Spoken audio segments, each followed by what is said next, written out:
I'm here with pianist Shai Wosner, who has a new recording of Schubert Piano Sonatas out. Welcome, Shai. Thanks, Brad. Good to be with you. Yeah, I've been speaking with some artists that have new recordings out, and we've talked a little bit about how Covid-19 has been affecting, their careers and their appearances.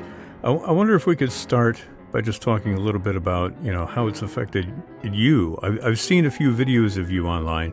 You're still getting the music out there, but what do you see going on right now? I can only speak for myself and say that even though I knew before how important live audience was for our art form, this has really driven the point home. I mean, I think the streaming is nice and inevitable in many ways in the current situation, but there is absolutely no substitute for a live concert. And I do hope that the music lovers out there enjoy recordings in the meantime, which are a different kind of art form. Yeah. And don't give up on going to live concerts once the coast is clear, because I speak for myself saying that a lot of the inspiration for a performing artist really comes from the audience. You feel the audience, you feel when they're with you, you feel when they're not, and then you find ways to get them to be with you. And there's really nothing like it when you get a group of people. It doesn't even matter really how big that group of people is. Yeah. To really follow you and give you their attention and sort of share with them these amazing masterpieces that we're fortunate to have. I don't think there is really anything like it. I don't think there will ever be a substitute for that. So hopefully, before not too long, we'll be able to go back to that. Absolutely. Having said all of that, though, we're going to talk about Franz Schubert. And when I think of Schubert, I think of salon music, I think of small gatherings, I think of intimacy. And in some ways, this music here on your new recording is sort of the perfect music to immerse yourself in a time of quarantine. Do you see where I'm going with that? Yes. I do agree. It's, for me, every great composer is great because they were able to put into music an emotion that nobody was able to sort of put into music before. And I think in the case of Schubert, nobody could capture loneliness and longing for love, if you will, and longing for belonging. Nobody was able to do that quite like Schubert, certainly not before him, and maybe not even ever since. And I think he was really the first one to find the music for alienation and loneliness, and yet at the same time, great hope. Yeah. There is really always in the music, almost in every piece, be it a short piece or a long piece, a short song or an hour-long song cycle or a symphony, there's always this mixture that is so typical of Schubert. The tragic and the hopeful sort of side by side, always inextricably linked. And I feel that maybe this moment right now, this music maybe is even more relevant than ever. It just seems to capture that feeling.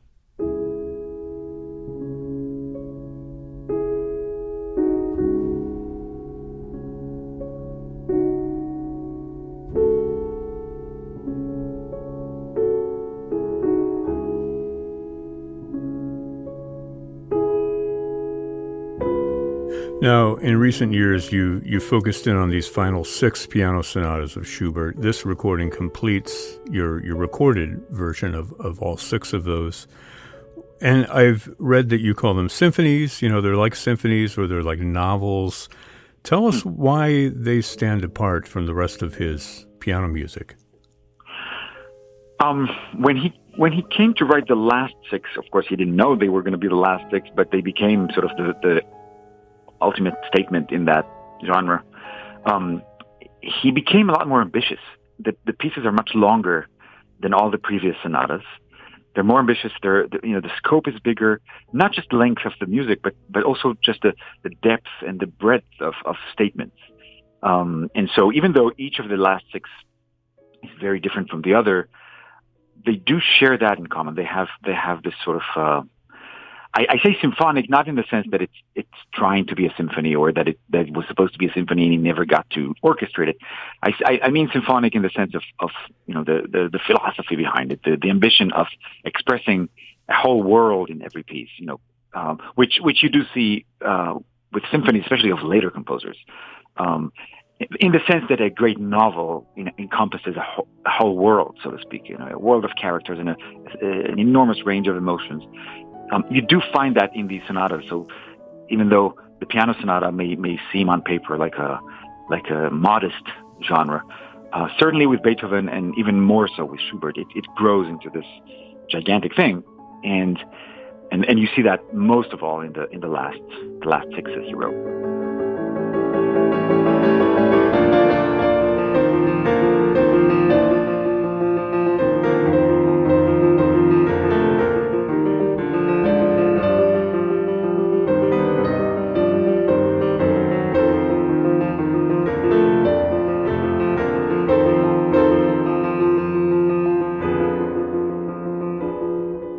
More than anything else, it seems to me, and I can't even tell you exactly why, because these pieces don't have stories, they don't have text to them.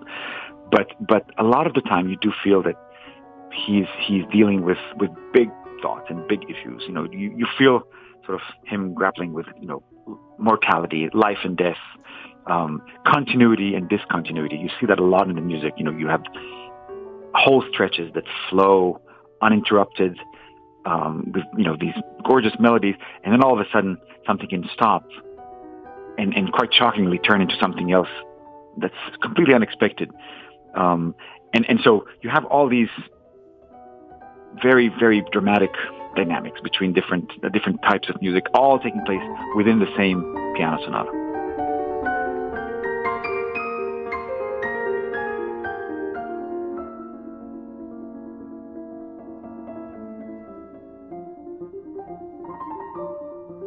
Well, you mentioned, of course, that they don't have texts associated with them, but I've seen some videos of you talking about these sonatas, and you bring out some interesting correlations between little bits of Schubert songs in some of these sonatas that do have a text. Yeah, I mean, the most the clearest example, I think, is the A minor sonata, which is not very well known, and it's really quite an amazing piece. And in that piece, he seems to like unison passages a lot. In other words, these bare passages where there is no harmony, no chords, just a single line, a very austere kind of piano writing. And as I was working on this sonata, I came across a song about an undertaker, and one of the sort of darkest songs that there are of Schubert. And there is a very similar passage also in unison between the singer and the piano, just basically same notes, no chords, no harmony. So it does make you wonder, and also other gestures that are common to the song and the sonata, kind of makes you wonder if really that piece is in many ways about death, and that's certainly the darkest of the sonatas on this record. Of course, I don't want the listeners to think that it's all dark. Yeah. There are bright pieces. There are bright pieces too, and really, as I said before, nobody quite gets the bittersweet relationship between the pessimistic and the optimistic in music as Schubert does. And when the sun comes out in this music, I mean, there's just nothing more touching.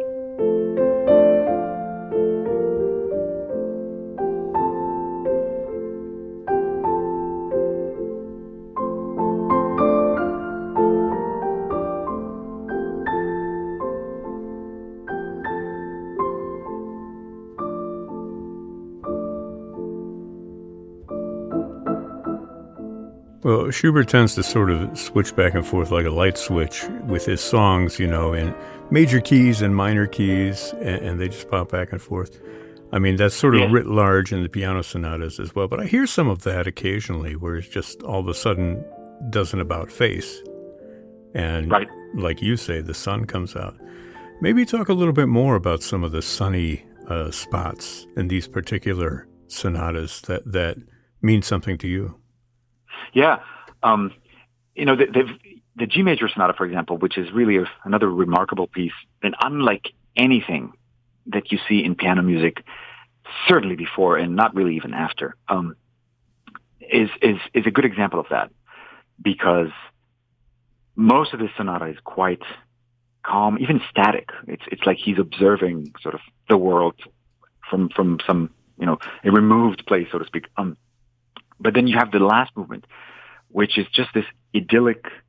I often think of sort of children playing in some field, in some idyllic village in the Alps or something. You really have that kind of feeling that he's describing something that's almost unreal in how optimistic it is. And then, of course, in the middle, through Schubert's voice, in the middle there is tragedy. There is the trombones of doom sort of blare in the middle of the movement. But then somehow again he goes back to that sunny G major thing that was going on before, and it's almost like he's saying to us that the tragedy occurs, unannounced, unexpected, and yet somehow life goes on, and you just accept it. In other words, you never feel in this music that he's trying to make sense of the dark, of the tragic. He doesn't try to resolve that tension so much as he's really sort of accepting it. There's a sense of resignation, but also consolation in the way the music just simply goes back to its flow. The G major comes back, the sun comes out, children go back to play outside, and then the piece is over. And that's what I mean by this bittersweet, mix, which is really kind of amazing. It kind of like it takes life as it is, as it comes.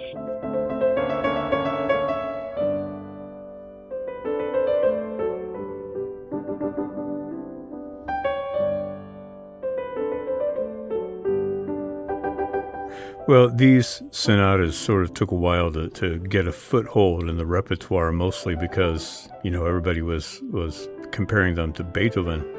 Right. And we haven't talked about Beethoven yet, but he is really kind of a shadow over the Piano Sonata in C minor, or at least Schubert references him to a certain extent, judging by what I've seen of your analysis. Can you talk about that particular sonata? Yeah. From the late ones, this is definitely the most Beethovenian, and I'm pretty sure that it's on purpose. In other words, he must have been aware of all these references to very specific Beethoven pieces. The beginning of this Schubert sonata is almost note for note the same as a theme that Beethoven used for a set of variations in the same key. So that must have been some sort of an homage. And in the slow movement, you hear echoes of the Pathetique sonata, which is pretty famous by Beethoven, especially the second movement of the Pathetique, which is very famous.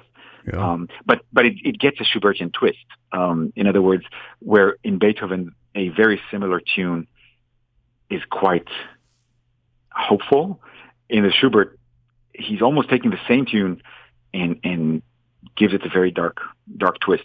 And because the C minor generally is quite a dark piece, almost demonic, I would say. Mm-hmm. He does something at the last movement where the whole movement is a tarantella, which again is supposed to be a sunny southern Italian dance. But he often uses tarantellas to really create this feeling of a feverish, breathless, horse ride through the woods, kind of like in the Arrow King, in the famous song. Yeah. His tarantellas tend to be quite harrowing and breathless, and not to mention really difficult to play.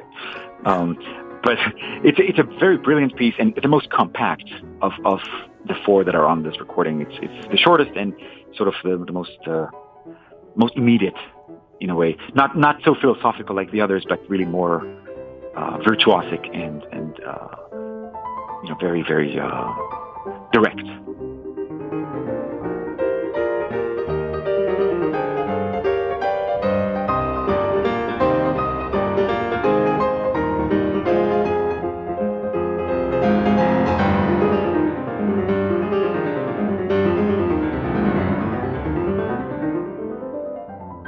you took the words out of my mouth, because when I was listening to it, I was thinking that sounds like the Earl King, or that driving rhythm, Yeah. is akin to that song.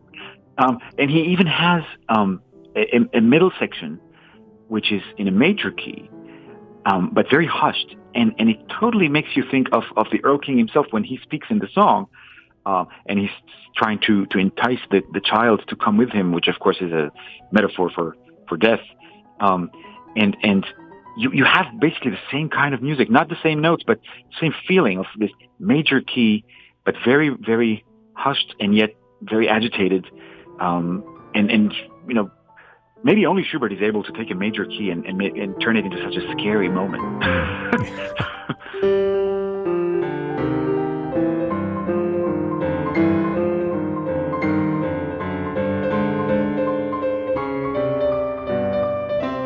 You've talked about sort of the light and the dark of Schubert, and what is it about this composer and his music that has attracted you?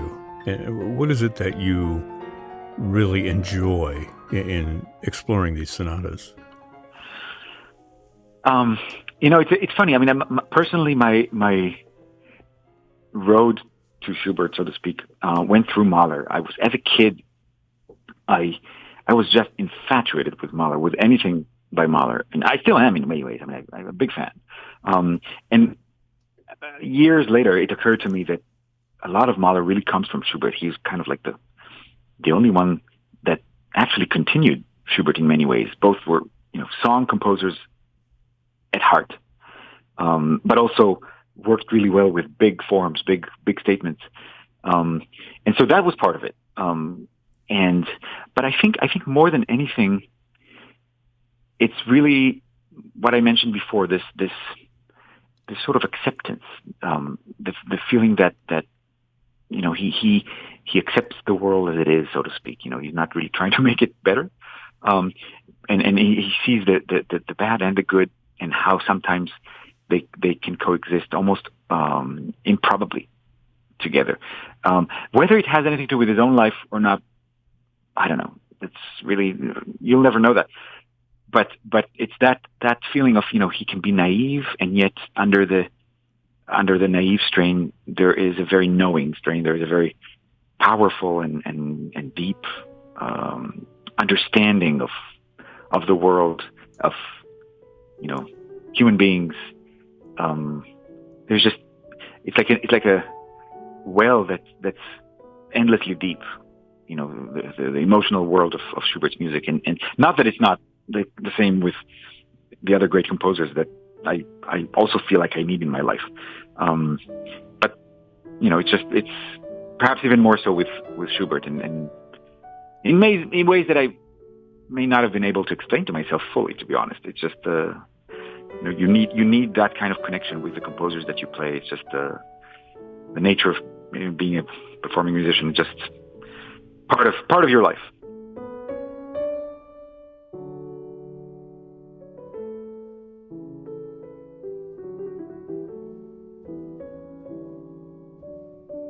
I feel like there is, somewhere in there, in all of that music, a message that certainly resonates all the time, but especially so now under the current situation.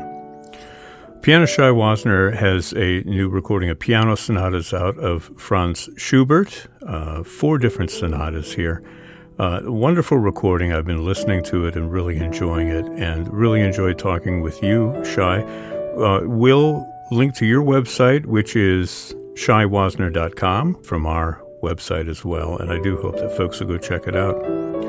Shai Wosner, what do you think, Schubert would say if he was here with us right now? I know that's an impossible question, but just out of curiosity, does anything pop to mind? That's a very big question. Yeah. Got another 15 minutes, right? Well, I mean, they say that his personality was, in many descriptions, make it seem almost bipolar. I mean, that he had moments of, all the socializing and the joie de vivre, apparently, but also a very dark mode that he would go into and perhaps depression. So when he was isolated, there was a period where he was actually isolated for different reasons, away from all of his friends and all the famous circle of friends, and away from Vienna, and that was very bad for him. So I have a feeling that he would sympathize with this situation and understand it, really well firsthand. It's just it's hard to imagine. It's hard to imagine. But I like to think, to be honest, that these guys, the great composers that we worship today, we should not forget that their life was a lot harder than the life of most people today, because life in general, the standard of living was abysmal compared to modern life in most cities, at least, and for most people. And it's kind of astonishing that they were able to come up with all this great art in spite of all the limitations and all the terrible hygiene and just it's mind-boggling when you read about these things. It's mind-boggling that the conditions that they lived in, have to remind yourself that could be even worse. Yeah. Well, they didn't have cell phones to distract them. Also, that's true. Yeah. That's true. Maybe that's the answer. Right there. Okay. Well, you make some very astute points in that regard. I appreciate it. Pianist Shai Wosner, new recording of Schubert Piano Sonatas. Shai, thanks so much for spending time with us today on FM 91. Thanks for having me, Brett.